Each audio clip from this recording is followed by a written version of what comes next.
ನಮಸ್ಕಾರ. ಎಲ್ಲ ಹೇಗಿದ್ದೀರಾ? ಚೆನ್ನಾಗಿದ್ದೀರಲ್ವಾ? ಸೊ ನಾವು ನೋಟಿಫಿಕೇಶನ್ ತಿಳ್ಕೊಂಡ್ವಿ, ಯಾವುದರಲ್ಲಿ SSC ನೋಟಿಫಿಕೇಶನ್ ಬಿಟ್ಟು ನೋಡ್ಕೊಂಡ್ವಿ. ಈಗ ಒನ್ ಟೈಮ್ ರಿಜಿಸ್ಟ್ರೇಷನ್ ಮತ್ತು ಅಪ್ಲಿಕೇಶನ್ ಮಾಡೋದು ನೋಡೋಣ. ಸೊ ಇದು ನಮ್ಮ ವೆಬ್ಸೈಟ್, ಯಾವುದು ssc.government.in ಅನ್ನೋದು ನಮ್ಮ ವೆಬ್ಸೈಟ್ ಆಗಿರುತ್ತೆ. ಓಕೆ, ಈ ವೆಬ್ಸೈಟಲ್ಲಿ ನಿಮ್ಗೆ SSC ಬಿಲ್ಡಿಂಗ್ ಕಾಣಿಸ್ತಿದೆಯಲ್ವ, ಇದು ನಮಗೆ ವೆಬ್ಸೈಟ್. ಓಕೆ, ಸೊ ಇಲ್ಲಿ ನಮಗೆ ಫಸ್ಟ್ ಒನ್ ಟೈಮ್ ರಿಜಿಸ್ಟ್ರೇಷನ್ ಮಾಡಿ ಅದಾದ್ಮೇಲೆ ನಾವು ಅಪ್ಲಿಕೇಶನ್ನ ಹಾಕಬೇಕಾಗುತ್ತೆ. ಓಕೆ, ಒನ್ ಟೈಮ್ ರಿಜಿಸ್ಟ್ರೇಷನ್ಗೆ ನೋಡಿ, ಇಲ್ಲಿ ssc.government.in ಇಲ್ಲಿಗೆ ಹೋಗ್ಬಿಟ್ಟು ಲಾಗಿನ್ ಅಥವಾ ರಿಜಿಸ್ಟರ್ ಮೇಲೆ ಕ್ಲಿಕ್ ಮಾಡಿ, ರಿಜಿಸ್ಟರ್ ಮೇಲೆ ಕ್ಲಿಕ್ ಮಾಡಿ, ಅದಾದ್ಮೇಲೆ ಪರ್ಸನಲ್ ಡೀಟೇಲ್ಸು ಕೇಳುತ್ತೆ. ನಿಮಗೆ ಕೈಯಲ್ಲಿ PUC marks card, 10th marks card, ಅದಾದ್ಮೇಲೆ ಆಧಾರ್ ಕಾರ್ಡು ಕೈಯಲ್ಲಿ ಇಟ್ಕೊಂಡಿರಿ. ಓಕೆ, ಅದಾದ್ಮೇಲೆ ಈ ವಿಡಿಯೋ ನೋಡಿ. ಸೊ ಒನ್ ಟೈಮ್ ರಿಜಿಸ್ಟ್ರೇಷನ್ ಮಾಡೋರು ಸ್ಕಿಪ್ ಮಾಡ್ಬಿಟ್ಟು ಡೈರೆಕ್ಟ್ ಅಪ್ಲಿಕೇಶನ್ ಹೆಂಗೆ ಹಾಕೋದು ನೋಡ್ಕೊಬೋದು. ಸೊ ಹಿಂಗೆ ಓಪನ್ ಮಾಡಿದ ತಕ್ಷಣ ನಂಗೆ ಈ ಥರ ಬರುತ್ತೆ. First do you have Aadhaar card? Aadhaar card ಇದ್ರೆ ಆಧಾರ್ ಕಾರ್ಡ್ ನಂಬರ್ ಹಾಕಿ. ನಾನು ಸುಮ್ಮನೆ ಡಮ್ಮಿ ನಂಬರ್ ಕೊಡ್ತಾ ಇರೋದು ನಿಮ್ಗೆ ತೋರ್ಸೋಕ್ಕೋಸ್ಕರ ಅಷ್ಟೇ. ಸೊ ನಿಮ್ಮ ಆಧಾರ್ ಕಾರ್ಡ್ ನಂಬರ್ ಕೊಡಬೇಕು ಅಂತ ಇದ್ದರೆ ನೀವು ಆಧಾರ್ ಕಾರ್ಡ್ ನಂಬರ್ ಕೊಡ್ಬೋದು. So Aadhaar card number type ಮಾಡಿ. ಸೊ ಇದು ಆಲ್ರೆಡಿ ಯಾವ್ದೊಂದು ತಗೊಂಡಿದೆ, ಸೊ ಚೇಂಜ್ ಮಾಡೋಣ. ಓಕೆ, ಇಲ್ಲಿ ಓಕೆ, ನೆಕ್ಸ್ಟ್ ಸೇಮ್ ಅಲ್ಲಿ ಏನು ಎಲ್ಲ ಎರಡು ಸಲ ಕೇಳುತ್ತೆ. ಸೊ ಹುಷಾರಾಗಿ ನೋಡಿಕೊಂಡು ನಿಮ್ಮ ಆಧಾರ್ ಕಾರ್ಡ್ ನಂಬರ್ ಹೆಂಗಿದೆ ಕ್ಲೀನಾಗಿ ಮತ್ತೆ ಅದೇ ನಂಬರೇ ಹಾಕಿ. ಓಕೆ, ಇನ್ ಕೇಸ್ ನಿಮ್ಗೆ ಆಧಾರ್ ಕಾರ್ಡ್ ನಂಬರ್ ಬೇಡ ಅಂತ ಅಂದರೆ ಮೇಲ್ಗಡೆ ಡು ಯು ಅಲ್ಲಿ ನೋ ಕೊಟ್ಬಿಟ್ಟು ಕೆಳಗಡೆ ಯಾವ ನಂಬರ್ ಬೇಕೋ, ಯಾವ್ದು ID ಕಾರ್ಡ್ ಬೇಕೋ ಅದನ್ನು ಸೆಲೆಕ್ಟ್ ಮಾಡ್ಕೊಳ್ಳಿ. ಓಕೆನಾ? So Aadhaar card number click ಮಾಡಿದ್ರೆ ಆಧಾರ್ ಕಾರ್ಡ್ ನಂಬರ್ ಕ್ಲೀನಾಗಿ ಕರೆಕ್ಟಾಗಿ ಕೊಡಬೇಕಾಗುತ್ತೆ. ಸೊ ಎಲ್ಲಾನು ಪ್ರತಿಯೊಂದು ಎರಡೆರಡು ಸಲ ಕೇಳುತ್ತೆ. ಕ್ಲೀನಾಗಿ ನೋಡಿಕೊಂಡು ಒಂದೊಂದೇ ನಂಬರ್ ನೋಡ್ಕೊಂಡು ಹಾಕಿ. Next candidate name as per 10th marks card. 10th marks ಕಾರ್ಡಲ್ಲಿ ಏನಿದೆಯೋ ಕ್ಲೀನಾಗಿ ಅದನ್ನೇ ಹಾಕಿ, ಬೇರೆ ಏನು ತಪ್ಪು ಮಾಡೋಕ್ಕೆ ಹೋಗಬೇಡಿ. ಓಕೆ, ಸೇಮ್ ಎಲ್ಲಾನು ಎರಡೆರಡು ಸಲ ಹಾಕಬೇಕಾಗುತ್ತೆ. ಅಲ್ಲಿ ಮೇಲ್ಗಡೆ ಏನು ಹಾಕಿದ್ರು ಕೆಳಗಡೆ ಮತ್ತೆ ಹಾಕಬೇಕು. ನೇಮ್ ಚೇಂಜ್ ಮಾಡಿದ್ರಾ? ಎಸ್. ಚೇಂಜ್ ಮಾಡಿದ್ರೆ ಎಸ್ ಕೊಡಿ. ಏನು ಚೇಂಜ್ ಮಾಡಿದ್ರೆ ಕೊಡಿ. ನೋ ಕೊಟ್ಟರೆ ನೋ ಕೊಡಿ. ಚೇಂಜ್ ಮಾಡಿಲ್ಲ ಅಂತಂದರೆ ನೋ ಕೊಡಿ. ಜೆಂಡರ್ ಮೇಲ ಫೀಮೇಲ ಸೆಲೆಕ್ಟ್ ಮಾಡ್ಕೊಳ್ಳಿ 2 ಟೈಮ್ಸ್ ಇದು ಕೂಡ. ನೆಕ್ಸ್ಟ್ ಅದಾದಮೇಲೆ ನಮಗೆ ಡೇಟ್ ಆಫ್ ಬರ್ತ್ ಬರುತ್ತೆ. Date of birth, day, month, year. So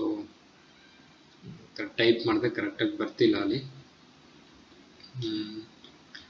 okay, ಒಂದು ನಿಮಿಷ, ನಾವು ಈ ಕ್ಯಾಲೆಂಡ್ರಲ್ಲಿ ಟೈಪ್ ಮಾಡಿದ್ರೆ ಬರುತ್ತೆ ಅನ್ಸುತ್ತೆ. ಓಕೆ, ಟೈಪ್ ಮಾಡಿದ್ರೆ ಕರೆಕ್ಟಾಗಿ ತಗೊತಿಲ್ಲ. ಸೊ ನಾವೇನು ಮಾಡೋಣ, ಕ್ಯಾಲೆಂಡರ್ಗೆ ಹೋಗೋಣ. ಸೊ ಕ್ಯಾಲೆಂಡರ್ಗೆ ಹೋಗ್ಬಿಟ್ಟು ಯಾವ ಇಯರು, ನಾನೆಲ್ಲ ಸುಮ್ಮನೆ ಇಲ್ಲಿ ಎಲ್ಲ ಡಮ್ಮಿ ಡೀಟೇಲ್ಸ್ ಕೊಡ್ತಿರೋದು. ನೀವು ಕರೆಕ್ಟಾಗಿ ನಿಮ್ಮ ಡೀಟೇಲ್ಸು, ನಿಮ್ಮ ಡೇಟ್ ಆಫ್ ಬರ್ತ್ ಅನ್ನೋದು ಎಕ್ಸಾಕ್ಟಾಗಿ 10th ಸರ್ಟಿಫಿಕೇಟಲ್ಲಿ ಏನಿದೆಯೋ ಅದ್ರ ಪ್ರಕಾರನೇ ಕೊಡಿ. ಚೇಂಜ್ ಮಾಡೋಕೆ ಹೋಗಬೇಡಿ. ಅರ್ಥ ಆಗ್ತಿದೆ ಅಲ್ವಾ? ಡೇಟ್ ಆಫ್ ಬರ್ತು ಕರೆಕ್ಟಾಗಿ 10th ಮಾರ್ಕ್ಸ್ ಕಾರ್ಡಲ್ಲಿ ಏನಿರುತ್ತೋ ಅದೇ ಇರಬೇಕು. ಇಲ್ಲೇನೋ ಕೊಟ್ಟು ಅಲ್ಲೇನೋ ಕೊಟ್ಟರೆ ಡಾಕ್ಯುಮೆಂಟ್ ವೆರಿಫಿಕೇಷನಲ್ಲಿ ತೆಗೆದು ಬಿಸಾಕ್ಬಿಡ್ತಾರೆ ಸೈಡ್ಗೆ. ಸೊ ಹುಷಾರಾಗಿರಿ. Okay, so next father name, mother name ಎಲ್ಲ 10th ಮಾರ್ಕ್ಸ್ ಕಾರ್ಡ್ ಪ್ರಕಾರ ಏನಿದೆಯೋ ನಿಮ್ಮ ಮಾರ್ಕ್ಸ್ ಕಾರ್ಡ್ಸಲ್ಲಿ ಇದನ್ನು ನೆನ್ಪಿಟ್ಕೊಳ್ಳಿ. ಮಾರ್ಕ್ಸ್ ಕಾರ್ಡ್ಸಲ್ಲಿ ಎಲ್ಲ ID ಪ್ರೂಫಲ್ಲಿ ಎಕ್ಸಾಕ್ಟ್ ಆಗಿರಬೇಕು. ಇನಿಷಿಯಲ್ಸ್ ಆಗಲಿ, ನೇಮ್ಸ್ ಆಗಲಿ ಪ್ರತಿಯೊಂದು ಕ್ಲೀನಾಗಿರಬೇಕು. ನೀವು ಅಲ್ಲೇನೋ ಒಂದು ಇಂಚಿಲ್ ಕೊಟ್ಟು ಇಲ್ಲೊಂದು ಇಂಚಿಲ್ ಕೊಟ್ಟರೆ ನಿಮಗೆ ಡಾಕ್ಯುಮೆಂಟ್ ವೆರಿಫಿಕೇಷನಲ್ಲಿ ಪ್ರಾಬ್ಲಮ್ ಆಗುತ್ತೆ. Okay, mother name, father name ಎಲ್ಲ ಕೊಡಿ. 10th ಎಲ್ಲಿ ಕರ್ನಾಟಕದಲ್ಲಿ ಕಲ್ತಿರ್ತೀರ. ಸೊ ಕರ್ನಾಟಕದಲ್ಲಿ ಸ್ಟೇಟ್ ಸರ್ಟಿಫಿಕೇಟ್ ಆಗಿದ್ರೆ Karnataka state secondary education examination board ಅಂತ ಬರುತ್ತೆ. ಅಥವಾ ನೀವು ಬೇರೆ ಸೆಂಟ್ರಲ್ ಸಿಲೆಬಸ್ ಓದಿದ್ರೆ ನಿಮ್ಮ 10th ಮಾರ್ಕ್ಸ್ ಕಾರ್ಡಲ್ಲಿ ಇರುತ್ತೆ ನೋಡಿ.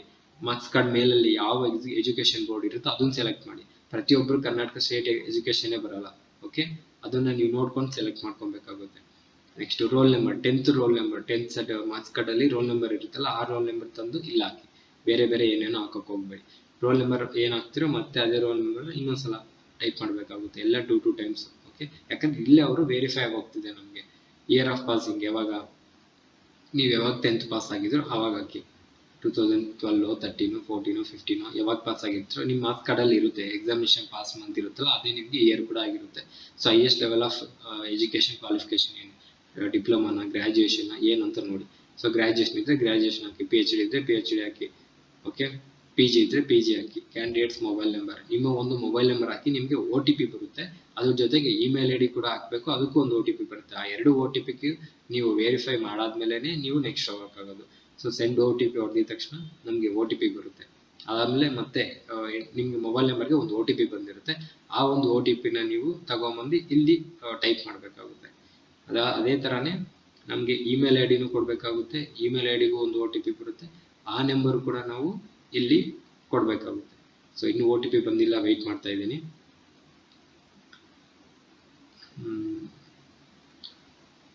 ಒಂದೊಂದ್ಸಲ ಇದು ಕೂಡ ಅಷ್ಟೇ, ರೀಚಾರ್ಜ್ ಮಾಡಿಸಿಲ್ಲ ಅಂತಂದು OTP ನಂಬರ್ ಕರೆಕ್ಟಾಗಿ ಬರಲ್ಲ. ಸೊ ರೀಚಾರ್ಜ್ ಮಾಡಿಸಿಲ್ಲ ಅಂದರೆ ನಿಮ್ಮದು ಆ್ಯಕ್ಟಿವಲ್ಲಿ ಇಲ್ಲ ಅಂತಂದರೆ ನಂಬರು, ಅವೆಲ್ಲ ಅಂಥ ನಂಬರ್ ಕೊಡೋಕ್ಕೆ ಹೋಗ್ಬೇಡಿ. ಯಾವ ನಂಬರ್ ಆ್ಯಕ್ಟಿವಲ್ಲಿ ಇದೆಯೋ ಆ ನಂಬರ್ನೇ ಕೊಡಿ, ಕ್ಲೀನಾಗಿ ಬರುತ್ತೆ. ಓಕೆ, ಅದೇ ಥರ ಇಮೇಲ್ ಐ ಡಿನೂ ಕೂಡ ನೀವು ಕರೆಕ್ಟಾಗಿ ಪಾಸ್ವರ್ಡ್ ನೆನಪಲ್ಲಿರುವಂತಹ ಇಮೇಲ್ ಐ ಡಿ ನೋಡಿ. ಬರೀ ಒಂದು ಮೊಬೈಲ್ ನಂಬರ್ ಕೊಟ್ಟಿದ ತಕ್ಷಣ ತಗೊಳ್ಳಲ್ಲ, ನೀವು ಇಮೇಲ್ ಐ ಡಿ ಕೂಡ ಕೊಡಲೇಬೇಕು. ಅವೆರಡು ಮ್ಯಾಂಡೇಟರಿ. ಯಾಕಂದರೆ ನಿಮಗೆ ಪ್ರತಿಯೊಂದು ಸಲನೂ ನಿಮಗೆ ನೋಟಿಫಿಕೇಶನ್ಸ್ ಆಗಲಿ ಅಪ್ಡೇಟ್ಸ್ ಆಗಲಿ ಥ್ರೂ ಇಮೇಲು ಬರುತ್ತೆ, ಮೊಬೈಲ್ಗೆ ಮೆಸೇಜ್ ಕೂಡ ಬರುತ್ತೆ. ಅಡ್ಮಿಟ್ ಕಾರ್ಡ್ ಬರ್ತಿದೆ, ನಿಮ್ಮದು ಸ್ಟೇಟಸ್ ಚೆಕ್ ಮಾಡ್ಕೊಳ್ಳಿ, ಈ ಥರ ಪ್ರತಿಯೊಂದು ಮೆಸೇಜಸ್ಸು ನಿಮಗೆ ಅವರು ಕಳಿಸ್ತಾರೆ. ಯಾವುದಕ್ಕೆ ಮೊಬೈಲ್ ನಂಬರ್ಗಾರು ಕಳಿಸ್ತಾರೆ ಅಥವಾ ಮೇಲ್ಗಾರು ಕಳಿಸ್ತಾರೆ. ಸೊ ಇವೆರಡು ಕೊಟ್ಮೇಲೆ ಇದಕ್ಕೂ ಕೂಡ ಒ ಟಿ ಪಿ ಬರುತ್ತೆ. ಸೆಂಡ್ ಒ ಟಿ ಪಿ ಮೇಲೆ ಕ್ಲಿಕ್ ಮಾಡಿದ್ಮೇಲೆ ನಿಮಗೆ ಮತ್ತೆ ಇಲ್ಲಿ ಕೂಡ ಒಂದು ಒ ಟಿ ಪಿ ಬರುತ್ತಲ್ಲ ನಿಮ್ಮ ಜಿಮೇಲ್ಗೆ, ಅದನ್ನು ತಂದು ಮತ್ತೆ ಇಲ್ಲಿ ಟೈಪ್ ಮಾಡಿ. ಸೊ 1 ಸೆಕೆಂಡ್ ವೆಯ್ಟ್ ಮಾಡ್ತಾ ಇದ್ದೀನಿ, ಬಂದಿಲ್ಲ ಇನ್ನು. ಇಮಿಡಿಯೇಟೇ ಬರುತ್ತೆ, ಒಂದು 30-40 ಸೆಕೆಂಡ್ಸಲ್ಲಿ ಬರುತ್ತೆ, ಸ್ವಲ್ಪ ವೆಯ್ಟ್ ಮಾಡಬೇಕಾಗುತ್ತೆ. ಇದು ನಾವು ಮಾಡ್ತಿರೋದು ಒನ್ ಟೈಮ್ ರಿಜಿಸ್ಟ್ರೇಷನ್. ಸೊ ಹುಷಾರಾಗಿ ಮಾಡಬೇಕು. ಒನ್ ಟೈಮ್ ರಿಜಿಸ್ಟ್ರೇಷನ್ ಸೇವ್ ಮಾಡಿ, ಸೇವ್ ಆಯಿತು, ಸಕ್ಸಸ್ ಅಂತ ಬಂತು, ಓಕೆ ಕೊಡಿ. ಇವಾಗ ಈ ನಂಬರ್ನ ಬರೆದಿಟ್ಕೊಳ್ಳಿ ಅಥವಾ ಕಾಪಿ ಮಾಡ್ಕೊಳ್ಳಿ. ಈ ನಂಬರ್ನ ಬರೆದಿಟ್ಕೊಂಡ್ರಿ ಅಥವಾ ಕಾಪಿ ಮಾಡ್ಕೊಳ್ಳಿ. ನಿಮಗೆ ಮೆಸೇಜ್ ಬರುತ್ತೆ ಫೋನ್ಗೆ, ಬಟ್ ಸ್ಟಿಲ್ ಇದನ್ನ ಬರೆದಿಟ್ಕೊಳ್ಳಿ. ಇದೇ ನಿಮ್ಮ ರಿಜಿಸ್ಟ್ರೇಷನ್ ನಂಬರ್. ಇನ್ಮೇಲೆ ಒನ್ ಟೈಮ್ ರಿಜಿಸ್ಟ್ರೇಷನ್ ಮಾಡಿದ್ವಾ, ಇನ್ನು ಪ್ರತಿ ಸಲನೂ ನಿಮಗೆ ಇದೇ ರಿಜಿಸ್ಟ್ರೇಷನ್ ನಂಬರ್ ಆಗಿರುತ್ತೆ. ಓಕೆ, ಸೊ 30 ಡೇಸ್ ಅಷ್ಟರಲ್ಲಿ ನಿಮ್ಮ ರಿಜಿಸ್ಟ್ರೇಷನ್ ಕಂಪ್ಲೀಟ್ ಮಾಡಿಲ್ಲ ಅಂತಂದರೆ ಇದು ನಮಗೆ ಕ್ಲಿಯರ್ ಆಗೋಗುತ್ತೆ. ಓಕೆ, ಡಿಲೀಟ್ ಆಗೋಗುತ್ತೆ, ಆಟೋಮೆಟಿಕಲ್ ಆಗಿ ಡಿಲೀಟ್ ಆಗೋಗುತ್ತೆ. ಓಕೆನಾ. Registration number one time password ನಿಮಗೆ ಬಂದಿರುತ್ತೆ, ಆಲ್ರೆಡಿ ಮೆಸೇಜ್ ಬಂದಿರುತ್ತೆ. ಸೊ ಕಂಟಿನ್ಯೂ ಹೊಡೀರಿ. ನಿಮಗೆ ಈಗ ರಿಜಿಸ್ಟ್ರೇಷನ್ ನಂಬರ್ ಇವಾಗ ಜಸ್ಟ್ ನೋಡೋದಲ್ಲ, ಅದೇ ರಿಜಿಸ್ಟ್ರೇಷನ್ ನಂಬರ್. ಪಾಸ್ವರ್ಡ್ ನಿಮ್ಮ ಮೊಬೈಲ್ಗೆ ಒ ಟಿ ಪಿ ಥರ ಒಂದು 6 ನಂಬರ್ ಬಂದಿರುತ್ತೆ ನೋಡಿ. ಆ 6 ನಂಬರ್ ತಂದು ಇಲ್ಲಿ ಟೈಪ್ ಮಾಡಿ. ಸೊ ಇದು ಬಂದಿಲ್ಲ, ವೆಯ್ಟ್ ಮಾಡ್ತಾ ಇದ್ದೀನಿ, ಬರುತ್ತೆ. ಓಕೆ, ಬಂದಿದೆ. ಸೊ ಅದನ್ನು ಟೈಪ್ ಮಾಡಿದೆ. ಟೈಪ್ ಮಾಡಾದ್ಮೇಲೆ ನಮಗೆ ಈ PPXG1 ಅಂತ ಏನು ಕ್ಯಾಪ್ಷಾ ಇದೆಯೋ ಆ ಕ್ಯಾಪ್ಷಾ ಹೊಡೀರಿ. ಸೈನ್ ಇನ್, ಒಬ್ಬೊಬ್ರಿಗೆ ಒಂದೊಂದು ಕ್ಯಾಪ್ಷಾ ಏನಾದ್ರು ಬರ್ಬೋದು. ಸೈನ್ ಇನ್ ಮಾಡಿ. ಇವಾಗ ಮತ್ತೆ ಪಾಸ್ವರ್ಡ್ ಕೇಳುತ್ತೆ, ಯಾಕಂದರೆ ಓಲ್ಡ್ ಪಾಸ್ವರ್ಡ್, ಸೇಮ್ ಪಾಸ್ವರ್ಡ್ ನಿಮ್ಗೆ ಏನು ಮೆಸೇಜ್ ಬಂತು ಅದೇ ಪಾಸ್ವರ್ಡ್ನ ತಂದು ಇಲ್ಲಿ ಟೈಪ್ ಮಾಡಿ. ಓಕೆ, ಅದಾದ್ಮೇಲೆ ನ್ಯೂ ಪಾಸ್ವರ್ಡ್ ಹಾಕಿ. ನಿಮಗೆ ನ್ಯೂ ಪಾಸ್ವರ್ಡಲ್ಲಿ ನಿಮಗೆ ಪಾಸ್ವರ್ಡಲ್ಲಿ ಬಿಗ್ ಲೆಟರ್ಸ್ ಇರಬೇಕು, ಸ್ಮಾಲ್ ಲೆಟರ್ಸ್ ಇರಬೇಕು, ಇರಬೇಕು, ನಂಬರ್ಸ್ ಇರಬೇಕು, ಇವೆಲ್ಲ ಇರಬೇಕು. ಸೊ ನಿಮ್ಮ ನೇಮು @ಡೇಟ್ ಆಫ್ ಬರ್ತ್ ಕೊಡಿ ಅಥವಾ ಏನಾದ್ರು ನಂಬರ್ ಕೊಡಿ. ಸೊ ನಿಮ್ಗೆ ಯಾವುದು ಕರೆಕ್ಟಾಗಿ ನೆನಪಿರುತ್ತೋ ಬರ್ದಿಟ್ಕೊಂಬಿಡಿ. ನೆನಪಿರಬೇಕು, ಒಂದ್ಸಲ ಮರ್ತವ್ರೆ ಮತ್ತೆ ಸುಮ್ಮನೆ ಕಿರಿಕಿರಿ. ಓಕೆನಾ. ಸೊ ಏನು ಪಾಸ್ವರ್ಡ್ ಮೇಲೆ ಹಾಕಿರ್ತೀರೋ ಅದೇ ಪಾಸ್ವರ್ಡ್ನ ಮತ್ತೆ ರೀಟೈಪ್ ಮಾಡಬೇಕಾಗುತ್ತೆ ಕೆಳಗಡೆ. ಅದಾದ್ಮೇಲೆ ಒಂದೆರಡು ಸೆಕ್ಯೂರಿಟಿ ಕ್ವಶನ್ಸ್. ಈ ಸೆಕ್ಯೂರಿಟಿ ಕ್ವಶನ್ಸ್ ಏನಕ್ಕೆ ಅಂತಂದರೆ, ಪರ್ ಸಪೋಸ್ ನೀವೇನಾದ್ರು ಆ ಪಾಸ್ವರ್ಡ್ ಮರ್ತೋದಾಗ ಈ ಆನ್ಸರ್ಸ್ ಕೊಡಬೇಕಾಗುತ್ತೆ. ಓಕೆ, ನಾನು ನೋಡಿ which city you born in ಅಂತ ಅಂದಾಗ ಬೆಂಗಳೂರು ಕೊಟ್ಟೆ. ಅದೇ ಥರ ನಮ್ಮ ಫಸ್ಟ್ ಸ್ಕೂಲ್ ನೇಮ್ ಯಾವುದು ಅಂತಂದರೆ ಓಲ್ ಏಂಜಲ್ ಅಂತ ಕೊಟ್ಟೆ. ಸೊ ನೀವು ಅದನ್ನು ಮರ್ತೋಗ್ಬಿಟ್ರೆ ನಿಮ್ಮ ಅಕೌಂಟೇ ಇದಾಗ್ಬಿಡುತ್ತೆ.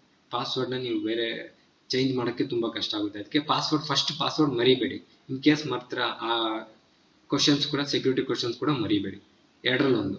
ಓಕೆ, ನೆಕ್ಸ್ಟ್ ಇವಾಗ ನಿಮಗೆ ರಿಜಿಸ್ಟ್ರೇಷನ್ ನಂಬರ್ ಬಂತು, ಪಾಸ್ವರ್ಡ್ ಬಂತಲ್ವಾ. ಇವಾಗ ಲಾಗಿನ್ ಆಗಬೇಕು. ಲಾಗಿನ್ ಅಂತ ಅಂದರೆ ಇವಾಗ ಪಾಸ್ವರ್ಡಿಂದ ಹೊಸದಾಗಿ ಕ್ರಿಯೇಟ್ ಮಾಡಿರ್ತೀರಲ್ವ ಪಾಸ್ವರ್ಡ್, ಆ ಪಾಸ್ವರ್ಡಿಂದ ಲಾಗಿನ್ ಆಗಬೇಕು. ರಿಜಿಸ್ಟ್ರೇಷನ್ ನಂಬರ್ ಟೈಪ್ ಮಾಡಿ, ಪಾಸ್ವರ್ಡ್ ಟೈಪ್ ಮಾಡಿ, ಕ್ಯಾಪ್ಚಾ ಟೈಪ್ ಮಾಡಿ. ಸೊ ಕ್ಯಾಪ್ಚಾ ಟೈಪ್ ಮಾಡಾದ್ಮೇಲೆ ಲಾಗಿನ್ ಮಾಡಿ. ಸೊ ಲಾಗಿನ್ ಆಯಿತಾ. ಇವಾಗ ಡಿಕ್ಲರೇಷನ್ ಬರುತ್ತೆ ಲಾಸ್ಟಲ್ಲಿ. ಅದಕ್ಕಿಂತ ಮುಂಚೆ ನಾವು ಕ್ಯಾಟಗರಿ ಒಂದು ಚೂಸ್ ಮಾಡಬೇಕು. ನೀವು SC ST ಅದು OBC ಯಾವುದಾಗಿದ್ರೆ ಅದು ಕ್ಯಾಟಗರಿ ಚೂಸ್ ಮಾಡಿ. ಅದಾದಮೇಲೆ ನ್ಯಾಷನಾಲಿಟಿ ಏನು Indian, citizen of Indian click ಮಾಡಿ. ಅದಾದಮೇಲೆ ಇನ್ ಕೇಸ್ ಬೇರೆ ಇದ್ದರೆ ಅದು ಬೇರೆ ನ್ಯಾಷನಲ್ಸು, ಅದು ನೀವು ತಲೆಗೆಡ್ಸ್ಕೊಂಬಿಡಿ. ಸೊ ಏನಾದ್ರು ವಿಸಿಬಲ್ ಐಡೆಂಟಿಫಿಕೇಶನ್ ಮಾರ್ಕ್ಸ್, ಅದೇ ಮಚ್ಚೆ ಎಲ್ಲ ಇರುತ್ತಲ್ಲ, ಅದೇನಾದ್ರು ಒಂದು ಮಚ್ಚೆದು ಏನಾದ್ರು ಕೊಟ್ಬಿಡಿ. ತಲೆ ಮೇಲೋ ಕಾಲು ಮೇಲೋ ಕೈ ಮೇಲೋ ಮಚ್ಚೆ ಇರುತ್ತಲ್ಲ, ಅದ್ರದ್ದು ಏನೋ ಕೊಡಿ. ಇಲ್ಲ ಪರ್ಚ್ಕೊಂಡಿರ್ತೀರ ಲೈಫ್ ಲಾಂಗ್ ಹಂಗೆ ಇರುತ್ತಲ್ಲ ಅಂತ ಮಾರ್ಕ್ಸ್ ಏನಾದ್ರು ಒಂದು ಕೊಡಿ. ಅದಾದಮೇಲೆ ಪರ್ಮನೆಂಟ್ ಅಡ್ರೆಸ್ಸು, ಸ್ವಂತ ಮನೆ ಇದ್ದರೆ ಪರ್ಮನೆಂಟ್ ಅಡ್ರೆಸ್ಸು ಮತ್ತು ಕರೆಂಟ್ ಅಡ್ರೆಸ್ ಎರಡು ಒಟ್ಟಿಗೆ ಕೊಡಿ. ಬಾಡಿಗೆ ಮನೆ ಇದ್ದರೂ ಕೂಡ ನೀವು ಪರ್ಮನೆಂಟ್ ಅಡ್ರೆಸ್ಸು, ಪ್ರೆಸೆಂಟ್ ಅಡ್ರೆಸ್ಸು, ಇವಾಗ ಎಲ್ಲಿರ್ತೀರ ಅದೇ ಕೊಡಿ. ಯಾವ ಮನೇಲಿ ಇರ್ತೀರ ಅದೇ ಕೊಡಿ. ನಾನು ಇಲ್ಲ ರೀಸೆಂಟಾಗಿ ಚೇಂಜ್ ಆಗಿದ್ದೀನಿ ಅಂತಂದರೆ ಪರವಾಗಿಲ್ಲ, ಯಾವ ಚೇಂಜ್ ಆಗಿ ಪ್ರೆಸೆಂಟ್ ಯಾವ್ದು ಇರ್ತೀರೋ ಅದೇ ಕೊಡಿ. ಓಕೆ, ಯಾಕಂದರೆ ನಿಮ್ಮ ಹತ್ರ ಅಗ್ರಿಮೆಂಟ್ ಇರುತ್ತೆ. ಡಾಕ್ಯುಮೆಂಟ್ ವೆರಿಫಿಕೇಷನ್ಗೆ ಅವರು ಮನೆಗೆ ಬಂದಾಗ ಪೊಲೀಸ್ ಅವರು ಪ್ರೆಸೆಂಟ್ ಕರೆಂಟ್ ಅಡ್ರೆಸ್ಸಿಗೆ ಬರ್ತಾರೆ. ಸೊ ಕರೆಂಟ್ ಅಡ್ರೆಸ್ ಯಾವ್ದು ಇರುತ್ತೋ ಅದೇ ಕೊಡಿ, ಯಾವುದಾದ್ರು ಬೇರೆದೆಲ್ಲ ಕೊಡೋಕೆ ಹೋಗ್ಬೇಡಿ. ಓಕೆನಾ, ಅರ್ಥ ಆಗ್ತಿದೆ ತಾನೆ. ಸೊ ಕರೆಂಟ್ ಅಡ್ರೆಸ್, ನಾವು ರೀಸೆಂಟಾಗಿ ಮನೆ ಖಾಲಿ ಮಾಡಿದ್ರು ಪರವಾಗಿಲ್ಲ, ನಮ್ಮ ಹತ್ರ ಯಾವ ಪ್ರೂಫ್ ಇಲ್ಲ ಅಂದ್ರೂ ಪರವಾಗಿಲ್ಲ, ಕರೆಂಟ್ ಅಡ್ರೆಸ್ ಕೊಡಿ. ಪ್ರೂಫ್ಗೆ ನಿಮ್ಮ ಒಂದು ಲೀಸ್ ಅಗ್ರಿಮೆಂಟೋ ರೆಂಟಲ್ ಅಗ್ರಿಮೆಂಟೋ ಕೊಡ್ಬೋದು. ಓಕೆನಾ. So permanent address, present address ಒಂದೇ ಕೊಡಿ. ಸೊ ಈ permanent address same as the present address, yes ಕೊಡಿ. ಓಕೆ, ಸೇಮ್ ಮೇಲ್ಗಡೆ ಏನಿರುತ್ತೆ ಅದೇ ತಗೊಳುತ್ತೆ. ಸೊ ಒಂದ್ಸಲ ಅದೆಲ್ಲ ಆದಮೇಲೆ ಸೇವ್ ಅಂಡ್ ನೆಕ್ಸ್ಟ್ ಕೊಡಿ. ಅದು ಸಕ್ಸಸ್ ಆಗೋಯ್ತು ಡೀಟೇಲ್ಸು. ಸೊ ಫೈನಲ್ ಆಗಿ ಡಿಕ್ಲರೇಷನ್ ಇರುತ್ತೆ. ಡಿಕ್ಲರೇಷನ್ಗೆ ಮುಂಚೆ ನೀವು ಅಗ್ರಿ ಮಾಡೋಕ್ಕೆ ಮುಂಚೆ ಒಂದ್ಸಲ ಪ್ರಿವ್ಯೂ OTR ಕೊಟ್ಬಿಟ್ಟು ಡೀಟೇಲ್ಸ್ ಕರೆಕ್ಟಾಗಿ ನೋಡ್ಕೊಳ್ಳಿ, ಏನೇನು ಕೊಟ್ಟಿದ್ದೀವಿ. ಇದನ್ನ ಮತ್ತೆ ಚೇಂಜ್ ಮಾಡ್ಬೋದು, ಚೇಂಜ್ ಮಾಡೋಕ್ಕಾಗಲ್ಲ ಅಂತಲ್ಲ, ಚೇಂಜ್ ಮಾಡ್ಬೋದು. ಏನೇನು ಕೊಟ್ಟಿದ್ದೀವಿ ಎಲ್ಲ ಕ್ಲೀನಾಗಿ ನೋಡ್ಕೊಳ್ಳಿ, ನೇಮು ಮೊಬೈಲ್ ನಂಬರ್ ಎಲ್ಲ ಕ್ಲೀನಾಗಿ ನೋಡ್ಕೊಂಡ್ಬಿಟ್ಟು ಅದಾದಮೇಲೆ ನೆಕ್ಸ್ಟ್ ನೀವು ಏನು ಮಾಡಬೇಕು, ಡಿಕ್ಲರೇಷನ್ ಇದು ಆಯಿತು ಕರೆಕ್ಟಾಗಿ ನೋಡ್ಕೊಳ್ಳಿ. ಫಸ್ಟ್ ಮೇಲಿಂದ ಕೆಳಗಡೆ ಎಲ್ಲ ಪ್ರತಿಯೊಂದು ಕ್ಲೀನಾಗಿ ಡೀಟೇಲ್ಸ್ ನೋಡ್ಕೊಂಬಂದು ಅದಾದಮೇಲೆ ಡಿಕ್ಲೇರ್ ಮಾಡಿ. ಓಕೆ, ಡಿಕ್ಲೇರ್ ಕೊಟ್ಟಿದ ತಕ್ಷಣ ಆಯಿತು, ಅಷ್ಟೇ, ಒನ್ ಟೈಮ್ ರಿಜಿಸ್ಟ್ರೇಷನ್ ಕಂಪ್ಲೀಟೆಡ್. ಇವಾಗ ನಿಮಗೆ ಇದು ಲಾಗಿನ್ ಇದೆ. ಇವಾಗ ನಿಮ್ಮ ಡ್ಯಾಶ್ ಬೋರ್ಡು ನಿಮಗೆ ಲಾಗಿನ್ ಆಗಿದ ತಕ್ಷಣ ಇವಾಗ ಏನು ಕಾಣಿಸುತ್ತೋ ಅದೇ ಕಾಣಿಸುತ್ತೆ. ಅರ್ಥ ಆಗ್ತಿದೆಯಲ್ವಾ? ಆದರೂ ಒಂದ್ಸಲ ನಾವೇನು ಮಾಡೋಣ, ಲಾಗೌಟ್ ಆಗಿಬಿಟ್ಟು ಮತ್ತೆ ಬರೋಣ. ಓಕೆ, ಲಾಗೌಟ್ ಆಗಿಬಿಟ್ಟು ಮತ್ತೆ ಬರೋಣ. ಇದೇ ಓಪನ್ ಆಗುತ್ತೆ ಮತ್ತೆ ಕೂಡ, ಬಟ್ ಸ್ಟಿಲ್ ಒಂದ್ಸಲ ಲಾಗೌಟ್ ಆಗಿಬಿಟ್ಟು ನಮ್ಮ ಡೀಟೇಲ್ಸ್ ಕ್ಲೀನಾಗಿ ಸೇವ್ ಆಗಿರುತ್ತೆ. ಲಾಗೌಟ್ ಮಾಡ್ಕೊಂಡು ಮತ್ತೆ ಲಾಗಿನ್ ಆಗಿ ಮತ್ತೆ ಬರೋಣ. ಓಕೆ, ಇವಾಗ ಲಾಗೌಟ್ ಆದೆ. ಈಗ ಮತ್ತೆ ಅಪ್ಲೈಗೆ ಹೋಗ್ಬಿಟ್ಟು ಅಪ್ಲೈ ಅಂತ ಹೊಡೀರಿ. ಇವಾಗ ರಿಜಿಸ್ಟ್ರೇಷನ್ ನಂಬರು ಟೈಪ್ ಮಾಡಿ, ನಿಮ್ಗೆ ಯಾವ ರಿಜಿಸ್ಟ್ರೇಷನ್ ನಂಬರ್ ಇರುತ್ತೋ ಅದು ಮೆಸೇಜ್ ಬಂದಿರುತ್ತಲ್ಲ ಅದು ನಿಮ್ಮ ಪಾಸ್ವರ್ಡ್, ಏನು ಪಾಸ್ವರ್ಡ್ ಕೊಟ್ಟಿರ್ತೀರೋ. ಇವಾಗ ನಾವು ಮಾಡ್ತಿರೋದೇನು, ಅಪ್ಲೈ ಮಾಡ್ತಾ ಇದ್ದೀವಿ. ಸೊ ಪಾಸ್ವರ್ಡ್ ಹಾಕಿ, ಅದಾದ್ಮೇಲೆ ಕ್ಯಾಪ್ಚಾ ಹಾಕಿ. ಸೊ ಇಲ್ಲಿವರೆಗೆ ನಾವು ಒನ್ ಟೈಮ್ ರಿಜಿಸ್ಟ್ರೇಷನ್ ಅಷ್ಟೇ ಮಾಡಿದ್ದು. ಅಪ್ಲೈ ಮಾಡ್ಬೇಕಾದ್ರೆ ಕ್ಲೀನಾಗಿ ಇಲ್ಲಿ ಜಾಸ್ತಿ ಏನು ಡೀಟೇಲ್ಸ್ ಕೇಳಲ್ಲ, ಎಷ್ಟು ಮಾರ್ಕ್ಸ್ ಬಂತಾವಲ್ಲ ಏನು ಕೇಳಲ್ಲ, ಅದೆಲ್ಲ ಡಾಕ್ಯುಮೆಂಟ್ ವೆರಿಫಿಕೇಶನ್ ನೋಡ್ಕೊತಾರೆ. ಸೊ ಮೈ ಅಪ್ಲಿಕೇಶನ್ ಇಷ್ಟು ಎಲ್ಲ ತೋರಿಸುತ್ತೆ. ಲೈವ್ ಎಕ್ಸಾಮಿನೇಷನ್ಸ್ ಯಾವ್ದಾದಿದೆ, CIGL ಇದೆ, ಅಪ್ಲೈ ಕೊಡಿ. ಸೊ ನೋಟಿಫಿಕೇಶನ್ ಓದಿ ಅಂತ ಕ್ಲೀನಾಗಿ ಹೇಳಿದ್ದಾರೆ. ನಾನು ನೋಟಿಫಿಕೇಶನ್ ವಿಡಿಯೋನು ಮಾಡಿದ್ದೀನಿ, ಒಂದ್ಸಲ ಹೋಗಿ ನೋಡ್ಕೊಂಡು ಬನ್ನಿ ಏನೇನು ಹಿಂಗೆ ಎತ್ತಲ್ಲ ಅಂತ. ಸೊ ಒನ್ ಟೈಮ್ ರಿಜಿಸ್ಟ್ರೇಷನ್ ಅಲ್ಲಿ ಆಲ್ರೆಡಿ ಹಾಕಿರುವಂಥ ಡೀಟೇಲ್ಸ್ ಎಲ್ಲ ಇಲ್ಲಿ ಬಂದ್ಬಿಡುತ್ತೆ. ನೀವು ಮತ್ತೆ ಏನು ಬೇರೆ ತಲೆ ಕೆಡ್ಸ್ಕೊಳಂಗಿಲ್ಲ. ಸೊ ಅಲ್ಲಿ ಏನೇನೆಲ್ಲ ಡೀಟೇಲ್ಸ್ ಹಾಕಿದ್ರೆ ಎಲ್ಲ ಬರುತ್ತೆ. ಒಂದ್ಸಲ ಜಸ್ಟ್ ಚೆಕ್ ಮಾಡ್ಕೊಳ್ಳಿ, ಚೆಕ್ ಮಾಡ್ಕೊಂಡು ನೆಕ್ಸ್ಟ್ ಕೊಡಿ, ಸಕ್ಸಸ್ ಬರುತ್ತೆ. Okay good. ಇಲ್ಲಿ ಏನು ನೀವು ಟಚ್ ಮಾಡಂಗಿಲ್ಲ. ಇಲ್ಲಿ ಎಕ್ಸ್ಟ್ರಾ ಇನ್ಫಾರ್ಮೇಷನ್ ಕೊಡಬೇಕಾಗುತ್ತೆ. ಹೈಯೆಸ್ಟ್ ಏನು ಓದಿದ್ರೆ ಗ್ರಾಜುಯೇಷನ್, ಕ್ವಾಲಿಫಿಕೇಶನ್ ಏನು ಗ್ರಾಜುಯೇಷನ್, ಪಾಸ್ಡ್, ಪಾಸಿಂಗ್ ಇಯರ್ ಯಾವುದು, ಯಾವ ಇಯರಲ್ಲಿ ಪಾಸ್ ಆಗಿರ್ತೀರಾ, ನಿಮ್ಮ ಮಾರ್ಕ್ಸ್ ಕಾರ್ಡ್ಸಲ್ಲಿ ಇರುತ್ತೆ. ಸ್ಟೇಟು, ಯಾವ state, Karnataka. So Karnataka click ಮಾಡಿ. ಅದಾದಮೇಲೆ ಯೂನಿವರ್ಸಿಟಿ, ಯಾವ ಯೂನಿವರ್ಸಿಟಿಲಿ ನಿಮ್ಮದು ಗ್ರ್ಯಾಜುಯೇಷನ್ ಮುಗಿಯಿತು. ಬೆಂಗಳೂರು ಯೂನಿವರ್ಸಿಟಿ ಇದೆ, ಬೆಂಗಳೂರು ಯೂನಿವರ್ಸಿಟಿ ನಿಮ್ಮ ಮಾರ್ಕ್ಸ್ ಕಾರ್ಡ್ಸಲ್ಲಿ ಮೇಲ್ಗಡೆ ಇರುತ್ತೆ. ವಿಶ್ವೇಶ್ವರ ಎಷ್ಟೊಂದು ಇರುತ್ತಲ್ಲ, ಆ ಯೂನಿವರ್ಸಿಟಿ ನಿಮಗೆ ಕೊಟ್ಟಿರ್ತಾರೆ. ಅಲ್ಲಿ ರೋಲ್ ನಂಬರು, ಎಲ್ಲಿ ನಿಮ್ಮ ಒಂದು ಡಿಗ್ರಿಲಿ ರೋಲ್ ನಂಬರು, ಪರ್ಸೆಂಟೇಜ್ ಬಂದಿರೋ ಪರ್ಸೆಂಟೇಜು, ಅಥವಾ CGPA ಬಂದಿರೋ CGPA. ಇಂಜಿನಿಯರಿಂಗ್ ಆದರೆ ಇಂಜಿನಿಯರಿಂಗಲ್ಲಿ ಮಾರ್ಕ್ಸ್ ಬಂದರೆ ಮಾರ್ಕ್ಸು, CGPA ಬಂದರೆ CGPA. ಯೂನಿವರ್ಸಿಟಿ ಆಸ್ ಪರ್ ನಿಮ್ಮ ಮಾರ್ಕ್ಸ್ ಕಾರ್ಡ್ಸಲ್ಲಿ ಇರುತ್ತೆ. ಸೇವ್ ನೆಕ್ಸ್ಟ್ ಕೊಡಿ, ಓಕೆ ಕೊಡಿ. ಅದಾದಮೇಲೆ ಮತ್ತೆ ನಿಮ್ಗೆ ಅಡಿಷನಲ್ ಇನ್ಫಾರ್ಮೇಷನ್ ಅಂತ ಕೊಡುತ್ತೆ. ನೀವು ಎಕ್ಸ್ ಸರ್ವಿಸ್ ಮೆನ್ನ ಇಲ್ಲ, ವೆದರ್ ಸೀಕಿಂಗ್ ಎಕ್ಸ್ ಸರ್ವಿಸ್ ಮೆನ್ನ ಇಲ್ಲ, ವೆದರ್ ಸೀಕಿಂಗ್ ಏಜ್ ರಿಲ್ಯಾಕ್ಸೇಷನ್ನ. ನೀವು 27 ವರ್ಷದ ಪೋಸ್ಟು 27 ವರ್ಷದ ಮೇಲಿದ್ರೆ ಎಸ್ ಕೊಡಿ, ಇಲ್ವಾ ನೋ ಕೊಡಿ. ಓಕೆ, ಅದೇ ನಿಮಗೆ ಯಾವುದು ಏಜ್ ರಿಲ್ಯಾಕ್ಸೇಷನಲ್ಲಿ ಇದೆಯಾ, OBCನ, SCನ, STನ ಅಂತ ಕೇಳುತ್ತೆ. ಏಜ್ ರಿಲ್ಯಾಕ್ಸೇಷನ್ ಒಳಗಡೆನೆ, ಏಜ್ ಒಳಗಡೆ ಇದ್ರೆ ನೋ ಕೊಡಿ. ಅದಾದಮೇಲೆ ಪರ್ಸನಲ್ ಡೀಟೇಲ್ಸ್ ಎಸ್ ಕೊಡಿ, ಯೂಸ್ ಆಗುತ್ತೆ ಅವ್ರಿಗೆ, ನಮಗೇನು ಯೂಸ್ ಆಗುತ್ತೆ ಅದು ಎಸ್ ಕೊಡಿ. ನೆಕ್ಸ್ಟ್ ಪ್ರಿಫರೆನ್ಸು, ಎಲ್ಲಿ ಹತ್ರ ಇರೋದು, ಎಲ್ಲಿ ನಿಮಗೆ ಬೆಂಗಳೂರಲ್ಲಿದ್ದರೆ ಫಸ್ಟ್ ಬೆಂಗಳೂರೇ ಕೊಡಿ. ಅದಕ್ಕೆ ಬೇಗ ಅಪ್ಲೈ ಮಾಡಿ ಅಂತ ಹೇಳೋದು. ಬೇಗ ಅಪ್ಲೈ ಮಾಡಿದ್ರೆ ಬೆಂಗಳೂರಲ್ಲೇ ಸಿಕ್ಬಿಡುತ್ತೆ. ಸೊ ಬೆಂಗಳೂರು ಇದ್ದರೆ ಫಸ್ಟು ನಮಗೆ KKR ರೀಜನ್ ಅಂತ ಬರುತ್ತೆ, ಹುಡುಕ್ತಾ ಇದ್ದೀನಿ. ಸೊ ಟೈಪಿಂಗ್ ಕರೆಕ್ಟಾಗಿ ಬಂದಿಲ್ಲ. ಓಕೆ, ಸ್ಕ್ರಾಲ್ ಮಾಡಿ ನೋಡೋಣ.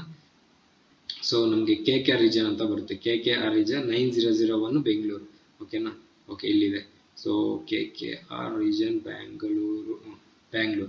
ನೆಕ್ಸ್ಟ್ ಎಲ್ಲ ಅಲ್ಲೇ ಆಟೋಮೆಟಿಕ್ಕಾಗಿ ಬಂದ್ಬಿಡುತ್ತೆ. ಅದಾದಮೇಲೆ ಮೈಸೂರು ನನಗೆ ಹತ್ರ, ಅದಾದಮೇಲೆ ಮಂಗಳೂರು. ಸೊ ಈ 3. ಓಕೆ, ಮ್ಯಾಕ್ಸಿಮಮ್ 90% ನಿಮಗೆ ಬೆಂಗಳೂರಲ್ಲೇ ಸಿಗುತ್ತೆ. ಇನ್ ಕೇಸ್ ಇಲ್ಲ ಅಂತಂದರೆ Mysuru. Are you person with benchmark disabilities? No. ಅದಾದಮೇಲೆ ನಿಮಗೆ ಫಿಸಿಕಲ್ ಏನಾದ್ರು ಲಿಮಿಟೇಷನ್ ಇದೆಯಾ? ಇದೆಲ್ಲ ನಾವು ನೋಟಿಫಿಕೇಶನ್ ನೋಡಿದ್ದೀವಿ. ನಮ್ಗೆ ಯಾವುದೇ ರೀತಿಯಾದ ಇದಿಲ್ಲ. ಇನ್ ಕೇಸ್ ನಿಮ್ಗೆ ಏನಾದ್ರು ಇದ್ದರೆ ಎಸ್ ಕೊಡಿ. ಅದರಲ್ಲಿ ಏನು ಕಣ್ ಪ್ರಾಬ್ಲಮಾ, ಸೈಟ್ ಪ್ರಾಬ್ಲಮಾ, ಕಾಲು ಕೈ ಆ ಥರದ್ದು ಏನಂತ ಸ್ಪೆಸಿಫಿಕ್ ಆಗಿ ಮೆನ್ಷನ್ ಮಾಡಬೇಕಾಗುತ್ತೆ. Are you applying for the post of junior statistical officer? No. Particular ಆಗಿ ಅದೇ ಇದಕ್ಕೆ ಮಾಡ್ತಾ ಇದ್ದೀರಾ? Are you also applying for the post? ಇದಕ್ಕೂ ಕೂಡ ನೀವು ಅಪ್ಲೈ ಮಾಡ್ತಾ ಇದ್ದೀರಾ? ನೋ. ನಾವು ಆಲ್ ಅದರ್ ಪೋಸ್ಟ್ ಅಂತ ಇತ್ತಲ್ಲ, ಅದಕ್ಕೆ ಮಾತ್ರ ಏನು 30 to 35 ಇರ್ತಾವಲ್ಲ, ಅದಕ್ಕೆ ಮಾತ್ರ. ಇವೆರಡಕ್ಕೆ ನಾವು ಸ್ಟ್ಯಾಟಿಸ್ಟಿಕ್ಸ್ ಓದಿರ್ಬೇಕು. ಸ್ಟ್ಯಾಟಿಸ್ಟಿಕ್ಸ್ ಓದಿರೋರು ಅಪ್ಲೈ ಮಾಡ್ಕೊಬೋದು. ನಾವು ಸ್ಟ್ಯಾಟಿಸ್ಟಿಕ್ಸ್ ಓದಿಲ್ವಲ್ಲ, ಸೊ ನೋ ಕೊಟ್ಟಿದ್ದೀವಿ. ಸೊ ಎಸ್, ನೆಕ್ಸ್ಟ್ ಸಕ್ಸಸ್ ಬಂತು. ಇವಾಗ ಫೋಟೋ ಮತ್ತು ಸಿಗ್ನೇಚರ್ ಹಾಕಬೇಕಾಗುತ್ತೆ. Signature 6 cm width, 2 cm height. Photo live capture, ಹಿಂದೆಗಡೆ ಬ್ಯಾಕ್ಗ್ರೌಂಡ್ ಬ್ಲರ್ ಎಲ್ಲ ಇರೋದು, ಬ್ಯಾಕ್ಗ್ರೌಂಡ್ ವೈಟ್ ಆಗಿರೋ ಹತ್ರ ನಿಂತ್ಕೊಂಡು ಫೋನಲ್ಲೇ ಫೋಟೋ ತಗೊಂಡು ಹಾಕಿ. ಇಲ್ಲಿವರೆಗೂ ನೀವು ಹಾಕ್ಬಿಟ್ಟು ಲಾಗೌಟ್ ಮಾಡಿಬಿಡಿ. ಫೋನಲ್ಲಿ ಹೋಗ್ಬಿಟ್ಟು ಲಾಗಿನ್ ಆಗಿ ಮತ್ತೆ ಇಲ್ಲಿಗೆ ಬಂದು ಫೋಟೋ ಹೊಡೆದು ಲಾಗೌಟ್ ಆಗಿಬಿಟ್ಟು ಮತ್ತೆ ಬಂದು ಸಿಗ್ನೇಚರ್ ಹಾಕಿ. ಓಕೆ, ಫೋನಲ್ಲಿ ಮಾಡ್ಬೋದು, ಇದರಲ್ಲೂ ಮಾಡ್ಬೋದು. ನಾನು ಆಲ್ರೆಡಿ ಅಪ್ಲೋಡ್ ಮಾಡಿದ್ದೀನಿ. ನೆಕ್ಸ್ಟ್ ಕೊಟ್ಟೆ, ಸೇವ್ ಕೊಡಿ.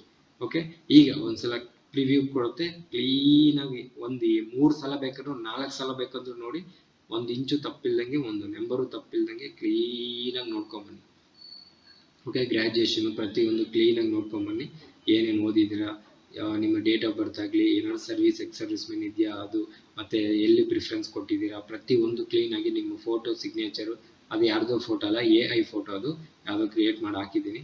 ಸೊ ಡಿಕ್ಲರೇಷನ್ಗೆ ಲಾಸ್ಟಲ್ಲಿ ಐ ಅಗ್ರಿ ಅಂತ ಕೊಟ್ಟಿದ ತಕ್ಷಣ, ಸಬ್ಮಿಟ್ ಕೊಟ್ಟಿದ ತಕ್ಷಣ ಮುಗಿದೋಯ್ತು. ನೀವು ಮತ್ತೆ ಚೇಂಜ್ ಮಾಡೋಕ್ಕಾಗಲ್ಲ. ಇವಾಗ ಇನ್ನೂ ಚೇಂಜ್ ಮಾಡೋ ಆಪ್ಷನ್ ಇರುತ್ತೆ ನಿಮಗೆ. ಯಾವಾಗವರೆಗೂ ಈ ಒಂದು ಡಿಕ್ಲರೇಷನ್ ಫಾರ್ಮ್ನ ಕ್ಲಿಕ್ ಮಾಡಿ ಅಗ್ರಿ ಕೊಟ್ಟು ಸೇವ್ ನೆಕ್ಸ್ಟ್ ಕೊಡೋವರೆಗೂ ನಿಮಗೆ ಚಾಯ್ಸ್ ಇರುತ್ತೆ.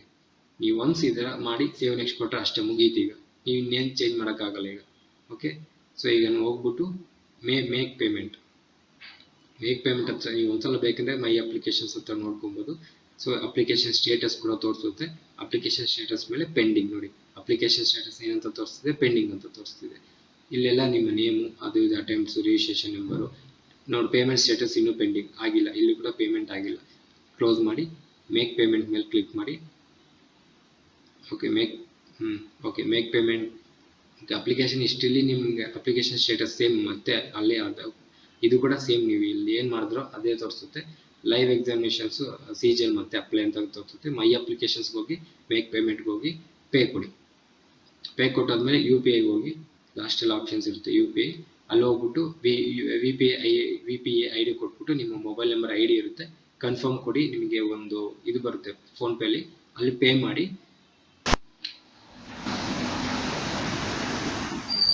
ಸೊ ಅಲ್ಲಿ ಪೇಮೆಂಟ್ ಮಾಡಿದ ತಕ್ಷಣ ನಿಮ್ಮದು ಮುಗ್ದೋಗುತ್ತೆ, ಕಂಪ್ಲೀಟ್ ಪ್ರೊಸೆಸ್ ಮುಗ್ದೋಗುತ್ತೆ. ಸೊ ಅಪ್ಲಿಕೇಶನ್ ಏನೋ ಹಾಕಾಯಿತು, ನೋಟಿಫಿಕೇಶನ್ ನೋಡಿದ್ವಿ, ಅಪ್ಲಿಕೇಶನ್ ಹಾಕಿದ್ವಿ. ನೆಕ್ಸ್ಟ್ ಏನು ಮಾಡಬೇಕು, ಓದಬೇಕಂದ್ರೆ ಸೋರ್ಸ್ ಬೇಕಂದ್ರೆ ಎಲ್ಲಿ ಹೋಗ್ಬೇಕು ನಾವು, ಎಲ್ಲಿ ಹೋಗೋದು ಬೇಕಾಗಿಲ್ಲ. ನಮ್ಮ ಯೂಟ್ಯೂಬ್ ಚಾನಲ್ಗೆ ಬಂದರೆ ಸೀದಾ ಪ್ಲೇಲಿಸ್ಟ್ಗೆ ಹೋಗಿ, ಪ್ಲೇಲಿಸ್ಟಲ್ಲಿ ನಿಮಗೆ ಇದು separate topics, time and work, partnership, ratios, proportions, problems, ಈ ಥರ ಇದೆ. ಇದು ಬೇಡ ನನಗೆ, ನಾನು ಕಂಟಿನ್ಯೂಸ್ ಡೈಲಿ ಓದ್ಕೊಬೇಕು ಅಂತಂದರೆ ಇಲ್ಲಿ ನೋಡಿ, ಇಂಗ್ಲೀಷಲ್ಲಿ 34 ವೀಡಿಯೋಸ್ ಇದೆ, ಗ್ರಾಮರ್ದು ಫುಲ್ಲು ಮುಗಿಸ್ಬೋದು. ಅದಾದಮೇಲೆ ರೀಸನಿಂಗಲ್ಲಿ 45 ವೀಡಿಯೋಸ್ ಇದೆ, ಇಲ್ಲಿದೆ ನೋಡಿ. ರೀಸನಿಂಗಲ್ಲಿ 45 ವೀಡಿಯೋಸ್ ಇದೆ. ಇದರಲ್ಲಿ 45 ವೀಡಿಯೋಸು ಕಂಪ್ಲೀಟ್ ಮಾಡಿದ್ರೆ 50ಕ್ಕೆ 50 ಮಾರ್ಕ್ಸು ಬರುತ್ತೆ. ಅದೇ ಥರ ನಿಮಗೆ ಇಲ್ಲಿ ಮ್ಯಾಥ್ಸಲ್ಲಿ 138 ವೀಡಿಯೋಸ್ ಇದೆ. ಸೊ 45+ ಬೇಕು ಅಂತಂದರೆ ಸ್ವಲ್ಪ ನಾನು ಸ್ಟ್ರಾಟಜಿ ವೀಡಿಯೋಸೆಲ್ಲ ಹೇಳ್ತೀನಿ ನಿಮಗೆ, ತೋರಿಸ್ತಾ ಇರೋದು ಸೋರ್ಸಸ್ ಇದೆ ನಮಗೆ ಚಾನಲಲ್ಲೇ ಅಂತ. ಪ್ಲೇಲಿಸ್ಟ್ಗೆ ಒಂದ್ಸಲ ಹೋಗಿ ನೋಡಿ, ನಿಮಗೆ ಗೊತ್ತಾಗುತ್ತೆ ನೀವು ಏನೇನು ಓದ್ಕೊಬೇಕು ಅನ್ಕೊಂತೀರೋ ಒಂದ್ಸಲ ಚೆಕ್ ಮಾಡ್ಕೊಬೋದು. Okay, so all the best, ಚೆನ್ನಾಗಿ ಓದ್ಕೊಳ್ಳಿ. ನಾನು ಸಪ್ರೇಟ್ ವೀಡಿಯೋ, ಸ್ಟ್ರಾಟಜಿ ವೀಡಿಯೋ ಮಾಡ್ತೀನಿ. ಮುಂಚೆ ಆಲ್ರೆಡಿ ಒಂದು ಮಾಡಿದ್ದೆ, ಅದು 5 ತಿಂಗಳು ಮುಂಚೆ ಮಾಡಿದ್ದೆ. ಈಗ ಒಂದು ಸ್ವಲ್ಪ ಇನ್ನೂ ಅಪ್ಡೇಟ್ ಆಗಿದ್ದೀನಿ, ಇನ್ನೊಂದು ಸ್ವಲ್ಪ ಎಕ್ಸ್ಟ್ರಾ ಇನ್ಫಾರ್ಮೇಷನ್ ಇವಾಗ ನೆಕ್ಸ್ಟ್ ಬಿಡ್ತೀನಿ, ಅದ್ರಲ್ಲಿ ಕೊಡ್ತೀನಿ. Okay, thank you so much. ಒಂದು ಸ್ವಲ್ಪ ಏನು ಲೈಕ್ ಮಾಡಿದ್ರೆ ಜಾಸ್ತಿ ಜನಕ್ಕೆ ಶೇರ್ ಆಗುತ್ತಂತೆ, ಸೊ ಆದರೆ ಲೈಕ್ ಮಾಡಿ, ಸೊ ಇನ್ನೊಂದಷ್ಟು ಜನ ನೋಡ್ತಾರೆ. ಓಕೆನಾ, thank you so much, bye.